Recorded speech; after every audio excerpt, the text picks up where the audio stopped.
Organism entering into the new body host, और ये organism नए जिस्म में दाखिल कैसे हो रहे हैं, आया कि उनके सांस के ज़रिए एंट्री ले रहे हैं, या बच्चों ने किसी ऐसी चीज़ को हाथ लगाया जो इन्फेक्टेड थी और बच्चों ने उन्हीं हाथों से खाना खा लिया, मुंह के ज़रिए चले गए, सांस के ज़रिए या मुंह के ज़रिए, तो वो ऑर्गेनिज़म जानदार कैसे एंट्री ले रहे हैं बॉडी में, ये है। कुछ ऑर्गेनिज़म ऐसे भी होते हैं बेटा जो बच्चों के पाँवों के ज़रिए चढ़ के और पखाने के रास्ते बॉडी में एंट्री लेते हैं, तो वो जो रास्ता है ऑर्गेनिज़म की एंट्री करने का, ये देखना आपने। फिर ससेप्टिबल होस्ट, जिस पे शक हो कि ये भी बीमार हो सकता है, ये फ़लाँ शख्स के साथ रहता है और इसमें भी ये बीमारी हो सकती है। ठीक हो गया। तो अब हमने बारी बारी इनको डिस्कस करना है, ये 4 पॉइंट को। तो फर्स्ट ऑफ ऑल क्या, सोर्स ऑफ इन्फेक्शन, इन्फेक्शन का ज़रिया क्या है। एक तो पेशेंट हो गया, मरीज़ ज़रिया है, ज़ाहिर बात है उसको बीमारी है, उसके अंदर जरासीमों का अंबार है, तो सोर्स ऑफ इन्फेक्शन हो गया। The common source is the patient, आम जो सोर्स है वो मरीज़ है। Who is suffering from the disease, जो इस बीमारी में मुब्तला है। फिर आ जाएंगे दूसरा कैरियर। कैरियर क्या है, जो जैसा कि बच्चे हैं दादा अबू के पास खेलते हैं, दादा अबू तो बीमारियों का मंबा है ही है, खुदा न खास्ता। ये मैं बात समझाने के लिए कर रहा हूँ बेटा, ये नहीं है कि बच्चों को अपने दादा अबू से दूर रखें, ऐसी बात नहीं है। तो दादा अबू तो उससे जरासीम बच्चों को लगे और वो बच्चे दूसरे जाके बच्चों में खेले तो उनको भी लग गए, तो वो कैरियर हैं, बच्चे कैरियर हो गए।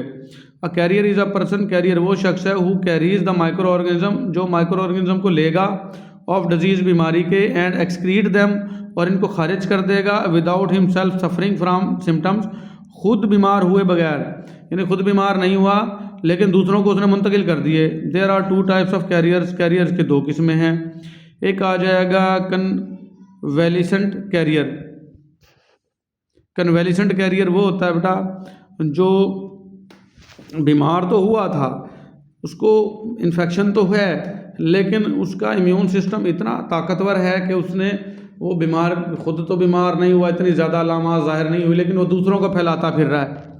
A person who is suffered from communicable disease, कोई भी शख्स जो छूने से पैदा होने वाली बीमारी में मुब्तला हुआ है, but who is in their convulsions, लेकिन उसका कन्वलेशंस है ये, यानी कि वो ठीक हो गया है।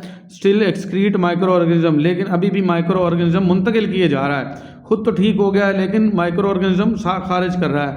एग्जाम्पल के तौर पर टाइफाइड पेशेंट, टाइफाइड बुखार का मरीज़ है, इन देयर कन्वलेशंस, अपने कन्वलेशंस में, यानी जब ठीक हो गया उसके बाद एक्सक्रीट साल्मोनेला टाइफी, ये जो इसका जरासीम होता है ना टाइफाइड का, इसका नाम है साल्मोनेला टाइफी, ये खारिज किए जा रहा है इन हीज या हर फेसेस, अपने चेहरे से। ठीक है। सच कैरियर्स, ऐसे कैरियर्स आर टेम्परेरी, आर्जी होते हैं, फॉर फ्यू वीक्स, चंद दिन, चंद हफ्तों के लिए, but they do not become ill, लेकिन वो बीमार नहीं होते। And no count of patient of typhoid fever, और इनको आप टाइफाइड फीवर के पेशेंट कह भी नहीं सकते। एंड सम में शो टेम्परेरी इलनेस, या किसी को आर्जी तौर पर बीमारी नज़र भी आ सकती है, लेकिन ये है कि ऐसे मरीज़, इनका इम्यूनिटी स्ट्रॉन्ग होती है लेकिन ये दूसरों को मुंतकिल कर जाते हैं जरासीम। फिर आ जाएंगे सिम्टमलेस कैरियर, ऐसे मरीज़ जिनको कुछ अलामात हुई ही नहीं। दे आर अ पीपल, ये वो लोग हैं who never had any illness, उनको कभी बीमारी हुई नहीं, आर सिम्टम्स, या कोई अलामात भी ज़ाहिर नहीं, but carry and excrete organism, लेकिन ये ऐसे जरासीमों को उठा के भी फिर रहे हैं, कैरी का मतलब उठा के फिरना, एंड एक्सक्रीट ऑर्गेनिज्म, और ऐसे जो है ऑर्गेनिज्म हैं खुर्दबीनी जानदार, उनको खारिज भी कर रहे हैं। जैसे कोरोना का केस आया बेटा, कई लोगों को कोरोना हुआ भी, उनको अलामात आई भी नहीं, लेकिन ये था कि वो ठीक भी हो गया, उनका इम्यूनिटी इतना स्ट्रॉन्ग था, लेकिन उन्होंने दूसरों को ज़रूर मुतासर किया जिनका इम्यूनिटी वीक होता है। तो ये ऐसी सारी चीज़ें बेटा आपको समझाई जा रही हैं। फिर टाइप्स ऑफ कैरियर, कैरियर की कई कौन कौन सी किस्में हैं। नेज़ल कैरियर, नाक से जो फैलती हैं बीमारियां, उसमें डिफ्थेरिया है, खरनाक जिसको कहते हैं। स्टेफिलोकोक्साई और स्टेप्टोकोक्साई, ये बैक्टीरिया की किस्में हम पढ़ के आए हैं। वो बैक्टीरिया जो गोल गोल हों और अंगूर के गुच्छे की शक्ल में हों, वो स्टेफिलोकोक्साई कहते हैं, और वो बैक्टीरिया जो गोल हों और चेन की सूरत में रहें, वो स्टेप्टोकोक्साई कहलाते हैं। ये नाक के ज़रिए फैलते हैं। फिर थ्रॉट कैरियर, थ्रॉट कहते हैं गले के ज़रिए फैलने वाले। मिनिंगोकोकल कहते हैं गर्दन तोड़ बुखार के जरासीम। डिप्थेरिया, खन्नाक के एंड स्ट्रेप्टोकोकाई, यही जो गोल गोल हों और चैन की सूरत में रहें, ये गले के ज़रिए भी फैल सकते हैं, नाक के ज़रिए भी और गले के ज़रिए भी। फिर आ जाएंगे फीसल कैरियर। फीसल कहते हैं पखाने से पिशी से फैलने वाले। ये कॉलरा, हैज़ा के, टाइफाइड बुखार के एंड डाइसेंट्री और पेचिश मोशन के, ये जो जरासीम हैं ये पखाने से फैलते हैं। फिर यूरिनरी कैरियर, यूरिनरी वाले पेशाब वाले हैं, टाइफाइड बुखार वाले भी पेशाब से फैलते हैं। और गोनोकोक्साई ऐसे गोल गोल बैक्टीरिया जो कि लोगों में पेशाब की जगह के इन्फेक्शन पैदा करते हैं, उनको गोनोकोक्साई कहते हैं। फिर आ जाएंगे क्रोनिक कैरियर। क्रोनिक कैरियर होते हैं बेटा, they are apparently healthy individuals, ये ज़ाहरी तौर पर बिल्कुल सेहतमंद इंसान होंगे, कैरियंग अ पैथोजेनिक ऑर्गेनिज्म, लेकिन इनके अंदर पैथोजेनिक ऑर्गेनिज्म होंगे। And make an important source of infection, और इम्पोर्टेंट सोर्स ऑफ इन्फेक्शन है ये फैलाएंगे ज़रूर। दिखने में ये सेहतमंद हैं, जैसा कि एड्स वगैरह का मरीज़ हो गए, वो एड्स का शिकार तो होंगे, लेकिन वो अगर किसी फीमेल के साथ, मर्द है तो औरत के साथ, औरत है तो मर्द के साथ मिलाप करेंगी तो उनको बीमार कर देंगी। ऐसे कहते हैं क्रोनिक। क्रोनिक कहते हैं वो बीमारियां जो लंबे अरसे तक चलती हैं और अंदर उनके जरासीम मौजूद होते हैं, उनको कहते हैं क्रोनिक कैरियर्स। तो ये ज़ाहरी तौर पर तो हेल्दी नज़र आते हैं, लेकिन इनके पैथोजेनिक ऑर्गेनिज्म मौजूद होते हैं। Make an important source of infection, और ये अहम ज़रिया इन्फेक्शन फैलाने का। Chronic carriers are dangerous, chronic carrier जो है वो ख़तरनाक होते हैं फॉर कम्युनिटी, किसी भी मुआशरे के लिए। As they are not only difficult to detect, क्योंकि इनको शनाख्त करना भी मुश्किल होता है, क्योंकि इनमें कोई बीमारी ज़ाहिर तौर पे नज़र भी नहीं आ रही। But difficult to treat also, और जितना इनको शनाख्त करना मुश्किल है, इनका इलाज भी इतना ही मुश्किल होता है। मिसाल के तौर पर एग्जांपल क्या है, एड्स है। एड्स के जरासीम आपको, एड्स के मरीज़ दिखने में आपको बिल्कुल नॉर्मल लगेंगे, आप उससे शनाख्त नहीं कर सकते कि इसको खुदा न खास्ता एड्स है, ठीक है। और इनका इलाज एड्स वालों का ज़ाहिरी बात होता भी कोई नहीं इतना जल्दी, लेकिन ये है कि ये दूसरों को बीमारी फैला सकते हैं। तो ये था हमारा आज का लेक्चर बेटा, escape of organism from the patient. ये भी पढ़ देते हैं लास्ट में, फिर पेज नंबर 94 से स्टार्ट करते हैं कल वाला। एस्केप कहते हैं खारिज होना ऑर्गेनिज्म का फ्रॉम द पेशेंट, मरीज से। तो कैसे खारिज होते हैं? Infection can be spread, infection फैल सकता है फ्रॉम पेशेंट, मरीज से, टू कैरियर। कैरियर हो गया बेटा जो दूसरे लोग हैं, यानी कि मरीज़ था जैसे टीबी का, और उसके पास जो बच्चे रह रहे थे उनको भी जरासीम थे, तो वो कैरियर हो गए। तो ये मरीज़ से या कैरियर से फैलते हैं टू ससेप्टेबल पर्सन, किसी भी मशकूक शख्स को, through discharge of infected blood, इन कोई भी इन्फेक्टेड ब्लड्स के डिस्चार्ज से फैलती हैं बीमारियां। Or secretion of the person, या किसी भी शख्स की जो सिक्रेशन हो सकती हैं, जैसे थूक हो गया, पिशी हो गया, पखाना हो गया, ये सिक्रेशंस हैं, उससे फैलती हैं। The germs of particular disease, ये जरासीम जो हैं किसी ख़ास बीमारी के।